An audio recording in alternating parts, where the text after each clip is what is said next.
Hello friends, good morning सभी को, सुप्रभात।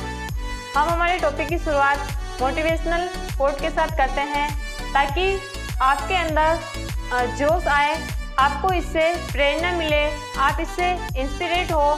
तो आइए हमारी शुरुआत करते हैं मोटिवेशनल कोट के साथ। तो आज का मोटिवेशनल कोट है, जब भी लक्ष्य तय करो तो आपको जुनूनी होना पड़ेगा। जब भी लक्ष्य तय करो तो आपको जुनूनी होना पड़ेगा और नाकामियों का नकारात्मक असर आप पर नहीं होना चाहिए। नाकामियों का नकारात्मक असर आप पर नहीं होना चाहिए। लक्ष्य को प्राप्त करने में कितना समय लग रहा है उससे आपको बिल्कुल विचलित होने की ज़रूरत नहीं है। तो फ्रेंड्स, लक्ष्य जब आप डिसाइड कर लेते हो तो आपको उसको प्राप्त होने के लिए मन में एक लगन होनी चाहिए, जुनून होना चाहिए, जज्बा होना चाहिए कि अब मुझे इसको कितनी भी मेहनत करनी पड़े, मुझे इसको प्राप्त करना है। बहुत बार हमें क्या मिलती है, जीवन में असफलताएं मिलती हैं, तो उससे हमें निराश होने की ज़रूरत नहीं है या फिर उससे डिमोटिवेट होने की ज़रूरत नहीं है। और कभी कभार होता है कि हम हमारे लक्ष्य को प्राप्त करने में जो समय डिसाइड कर लेते हैं, बहुत बार जैसा कि हम सोच लेते हैं कि मुझे 1 साल में अगर मेरा हो गया तो ठीक है, नहीं तो फिर इसके बाद मैं इसकी तैयारी नहीं करूँगी या फिर करूँगा। तो आपको ऐसा सोचने की ज़रूरत नहीं है, क्योंकि हम देखते हैं बहुत बार वैकेंसीज वगैरह जो है वो टाइम पर नहीं आती है या फिर एग्जाम वगैरह टाइम पर नहीं होते, रिजल्ट वगैरह आने में, ज्वाइनिंग वगैरह होने में बहुत ज़्यादा टाइम लग जाता है। तो लक्ष्य कितने टाइम में प्राप्त हो रहा है या फिर कितना समय लग रहा है, उससे आपको बिल्कुल अपने पथ से, अपने लक्ष्य से विचलित होने की आवश्यकता नहीं है। आपको हमेशा अपने को सेल्फ मोटिवेट रखना है, हमेशा आपको आत्मविश्वास के साथ आगे बढ़ना है। तो आपको समय जरूर लगेगा, लेकिन तो आपको लक्ष्य कितने समय में प्राप्त हो रहा है, उसको बहुत ज़्यादा टाइम लग रहा है, तो इससे बिल्कुल निराश होने की ज़रूरत नहीं है। इसी मोटिवेशनल कोट के साथ हम हमारे जो टॉपिक है उसमें आगे की तरफ बढ़ेंगे। तो मैं आपको बता देती हूँ, मेरी पिछली वाली जो क्लास थी उसमें हम क्या पढ़ रहे थे और उसी क्लास के आगे हम क्लास को कंटिन्यू करेंगे। तो कल मैंने आपको सबसे पहले तो मोल के बारे में बताया था, क्योंकि मोल से रिलेटेड बहुत सारे जो एग्जाम्स है उसमें क्वेश्चन पूछे जाते हैं कि आपको किसी पदार्थ की मात्रा दे दी हुई होती है या उसका आयतन दे दिया हुआ होता है या फिर परमाणुओं की संख्या दे दी हुई होती है और आपसे पूछा जाता है कि इसमें जो है मोल संख्या कितनी होगी। तो ये वैसे बहुत डिटेल के अंदर टॉपिक है, इतना मैंने नहीं बताया। सिर्फ आपको जब पदार्थ की ग्राम में मात्रा दे रखी होती है और आपको किस तरीके से मोल फाइंड आउट करना है वो हम लोगों ने देखा था। और वो जो मोल वाली क्लास है डिटेल में, वो मैं अलग से क्लास लगाऊंगी। अभी हम बिल्कुल बेसिक पढ़ रहे हैं तो मैं उसी बेसिक को आज आगे पढ़ाऊंगी। तो उसमें मैंने आपको कल वाली जो क्लास है उसमें ये भी बताया था कि 1 से 20 तक के परमाणु जो है उनके परमाणु क्रमांक वाइज उनके नाम और उनके जो प्रतीक हैं वो मैंने बताए थे। तो यदि आपको अपनी पकड़ मजबूत करनी है केमिस्ट्री के अंदर या जनरल साइंस के अंदर, तो ये बेसिक्स आपको आने बहुत जरूरी है। अदरवाइज आगे के जो क्वेश्चंस है वो आपसे सोल्व नहीं हो पाएंगे। अब जैसा कि मैं यहाँ पर शॉर्ट में आपको वापस बता देती हूँ, मैंने आपको बताया था परमाणु और परमाणु आपस में संयोजन करके क्या बनाते हैं, अणुओं का निर्माण करते हैं। अब ये परमाणु जो है वो समान भी हो सकते हैं, असमान भी हो सकते हैं और ये क्या करते हैं, अणु का निर्माण करते हैं। और यदि हम बात करें कि एक समान परमाणु का जो समूह होता है या ऐसा पदार्थ जिसमें एक ही प्रकार के परमाणु उपस्थित हो, तो एक समान प्रकार के परमाणु मिलकर किसका निर्माण करते हैं, ये निर्माण करते हैं तत्व का या फिर एलिमेंट का। अब परमाणु क्रमांक 1 से लगाकर 20 तक के परमाणु अगर आपने पढ़े हैं, आपको थोड़ा बहुत ध्यान है, तो उससे हम आगे की तरफ बढ़ेंगे। अब हम बात करेंगे कि एलिमेंट की। तो ये जो एलिमेंट है ये क्या कर सकता है, इलेक्ट्रॉन दान भी कर सकता है या फिर इलेक्ट्रॉन ग्रहण भी कर सकता है। तो फिर इस प्रकार से धनायन और ऋणायन का निर्माण होता है। तो यहाँ पर मैं एक टेबल के माध्यम से आपको समझा देती हूँ कि ये कोई तत्व है, माना कि तत्व क्या है, एक्स है। यहाँ पर तत्व हमने क्या ले लिया, एक्स ले लिया। अब ये 3 प्रकार से अपना रंग रूप दिखाता है। जिसमें सबसे पहले ये क्या हो सकता है, उदासीन फॉर्म में हो सकता है, न्यूट्रल हो सकता है, या फिर ये धनायन भी हो सकता है, या फिर ये ऋणायन के रूप में भी उपस्थित हो सकता है। क्योंकि जैसे कोई व्यक्ति होता है ना, तो वो क्या करता है, अपने स्थायित्व को बढ़ाने के लिए क्या करता है, जैसी सुटेबल कंडीशन होती है उसको प्राप्त करने की इच्छा रखता है। तो तत्व का भी ऐसा ही सिस्टम है कि तत्व अपने स्थायित्व को प्राप्त करने के लिए कुछ तत्व इलेक्ट्रॉन का त्याग कर देते हैं और कुछ परमाणु या तत्व जो है वो स्थायित्व प्राप्त करने के लिए इलेक्ट्रॉन क्या कर लेते हैं, ग्रहण कर लेते हैं। तो यदि हम उदासीन परमाणु की बात करें तो उदासीन जब परमाणु ना तो इलेक्ट्रॉन दान करेगा और ना ही इलेक्ट्रॉन ग्रहण करेगा, तो यहां पर हम लिख सकते हैं ना तो इलेक्ट्रॉन का त्याग और ना ही इलेक्ट्रॉन का ग्रहण, न ही इलेक्ट्रॉन का ग्रहण। तो इस तरह के जो तत्व होंगे या परमाणु होंगे उसको हम क्या बोल देंगे, उदासीन परमाणु। अब जैसे मैंने आपको कल जो टेबल बनवाई थी वो पता है, तो आगे की चीजें समझने में इतनी दिक्कत नहीं आएगी। तो जैसे मैं यहाँ पर एक परमाणु का नाम ले लेती हूँ उदाहरण के लिए, जैसे मैंने लिखा 6C12, और जहां पर मैंने बताया था आपको कि ये क्या है, द्रव्यमान संख्या है जिसको हम ए से लिखते हैं। यहाँ पर कार्बन क्या है, तत्व का नाम है, तत्व है, और ये क्या है जो 6 है, ये किसको दर्शा रहा है, परमाणु क्रमांक को दर्शा रहा है। और मेरे पिछली वीडियो में मैंने आपको बताया था कि किसी भी उदासीन परमाणु में जो तत्व का परमाणु क्रमांक होता है वही क्या होता है, नंबर ऑफ प्रोटॉन्स होते हैं।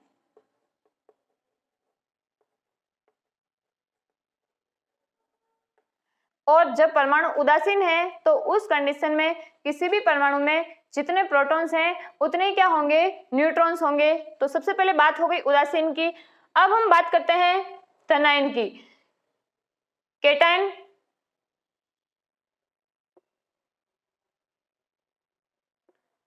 तो जब कोई परमाणु इलेक्ट्रॉन का त्याग करता है या इलेक्ट्रॉन का दान करता है या किसी दूसरे परमाणु को डोनेट कर देता है, तो उस कंडीशन में किसका निर्माण होता है, धन आयन का निर्माण होता है। तो यहां पर हम लिख देंगे इलेक्ट्रॉन का त्याग या इलेक्ट्रॉन का दान, ये हो जाएगा। और जैसे कि हमने यहाँ पर लिखा कि तत्व है और तत्व x माना हमने, तो ये x कोई एलिमेंट है और यहाँ पर ये क्या कर रहा है, त्याग कर रहा है, मतलब ये इनको हम प्रोडक्ट की साइड लिखेंगे। हमारा आगे वाला टॉपिक होगा रासायनिक समीकरण एवं रासायनिक यौगिक के बारे में। तो वहां पर आपको अभिकारक और उत्पाद, यानी कि जो कच्चे मटेरियल हम लेते हैं और बाद में जिसका फॉर्मेशन होता है, तो पहले वाले अभिकारक होते हैं और बाद वाले उत्पाद होते हैं, प्रोडक्ट होते हैं। तो यहाँ पर इसने क्या किया, एक इलेक्ट्रॉन निकाल दिया, तो यहाँ पर इसके पास क्या हो गई, इलेक्ट्रॉन्स की कमी हो गई। तो इलेक्ट्रॉन्स की कमी हो गई तो कमी को हम किससे शो करते हैं, प्लस से शो करते हैं। तो यहाँ पर जो ये x था ये किस में कन्वर्ट हो जाएगा, x प्लस के रूप में कन्वर्ट हो जाएगा। और इसी x प्लस क्या है, ये धनायन है।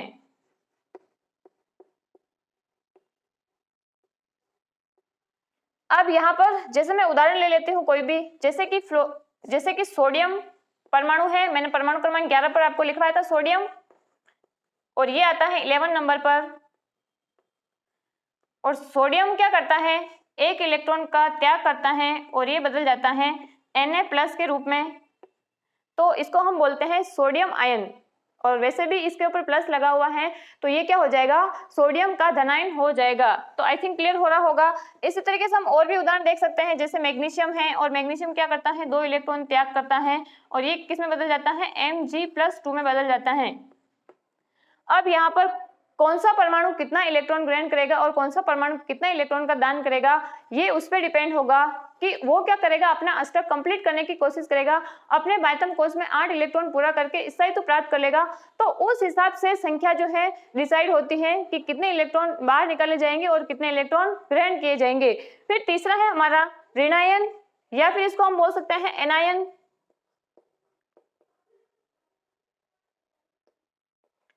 अब सिंपल सा है, यहाँ पर ना तो इलेक्ट्रॉन का त्याग कर रहा ना ही ग्रहण कर रहा है, तो उदासीन हो जाएगा।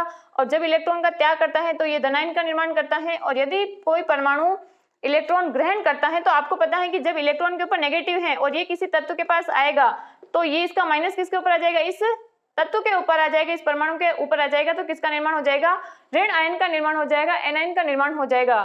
तो यहाँ पर इलेक्ट्रॉन का ग्रहण होता है।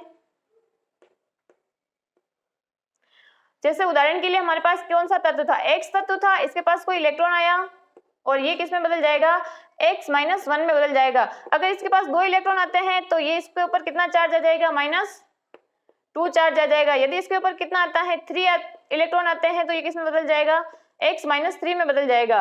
अब जैसे मैं यहाँ पर उदाहरण देती हूँ, जैसे हम फ्लोरीन की बात करें तो फ्लोरीन 1 इलेक्ट्रॉन ग्रहण करके F- में बदल जाता है। इसी तरीके से यदि हम ऑक्सीजन की बात करते हैं तो ऑक्सीजन 2 इलेक्ट्रॉन ग्रहण करके O-2 में बदल जाता है। और यदि हम नाइट्रोजन की बात करें तो यहाँ पर जो नाइट्रोजन है ये 3 इलेक्ट्रॉन ग्रहण करके किस में बदल जाता है, N-3 में बदल जाता है। इस प्रकार से धनायन कितना आएगा या ऋणायन का चार्ज कितना आएगा वो इलेक्ट्रॉनों की संख्या पर निर्भर करेगा। अगर 1 इलेक्ट्रॉन का दान किया है तो +1, 2 का किया है तो +2, 3 का किया है तो +3। वैसे ही जब इलेक्ट्रॉन ग्रहण करेगा 1 तो -1, 2 ग्रहण करेगा तो -2, 3 करेगा तो -3। तो ये बेसिक बहुत ही है, लेकिन आपको इसको समझने की बहुत ज़्यादा ज़रूरत है क्योंकि आपके बेसिक्स पहले क्लियर करना जरूरी है। तो आई थिंक यहाँ तक क्लियर हो गया होगा। अब एग्जाम्स के अंदर क्वेश्चन पूछा जाता है कि इनमें इनकी त्रिज्याओं का घटता हुआ क्रम या फिर बढ़ता हुआ क्रम, आरोही और अवरोही।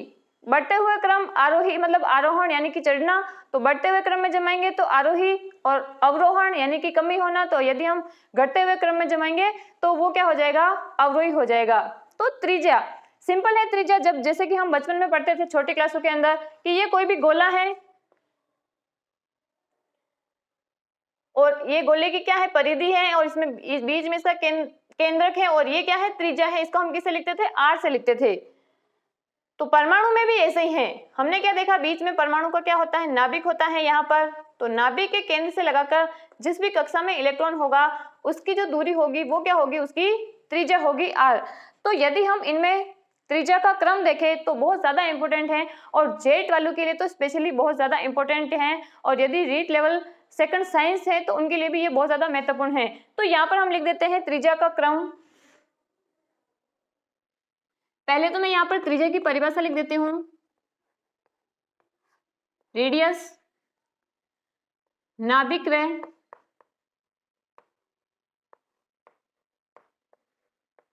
बाह्यतम,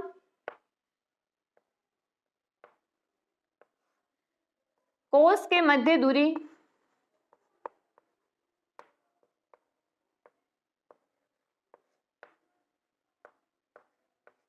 अब यहां पर इनका अगर त्रिज्या का क्रम की यदि हम बात करें